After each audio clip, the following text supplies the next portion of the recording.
Social మీడియాలో ఒక post పెడితే పోలీసోడు ఫోన్ చేస్తాడు. మన దొంగలు వాడు విడిచిపెట్టింది పోలీసోడు. బీఆర్ఎస్ వాళ్ళు ఎంబడి వాడే నేర్చుకున్నాడు. ఈరోజు ఎవరెవరైతే పోలీసులు, ఎవరెవరైతే అధికారులు, ఎవరెవరైతే మిమ్మల్ని ఇబ్బందులు పెట్టారో, నేను ఒక్కటే మాటిస్తున్నాను, మళ్ళా మన టైం వస్తుంది, మళ్ళా బరాబర్ మన టైం వస్తుంది. వచ్చినాక పేర్లు రాసి పెట్టుండ్రి, ఒక్కొక్కరిని ఏమేం చేయాలో అని చేద్దాం. వదిలిపెట్టే సమస్య లేదు. అందరి పేర్లు నోట్ చేసుకోండి. నేను చెప్తా ఉన్నా, మీరు నోట్ చేసుకోండి. ఒక్కొక్కడిని మాత్రం యూనిఫామ్స్ ఉన్న వాల్యూ ఏమిటి అనేది గపన కొంతమంది అనుకుంటారు, మేము రిటైర్ అవుతాం, ఇంటికి పోతాం, మమ్మల్ని ఏం పిక్కరు అనుకుంటున్నాము.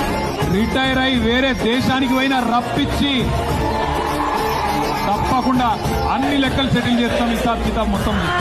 ఒకవేళ వాళ్ళు రిటైర్ అయిపోయి వెళ్ళిపోయినా, లేకపోతే వాళ్ళు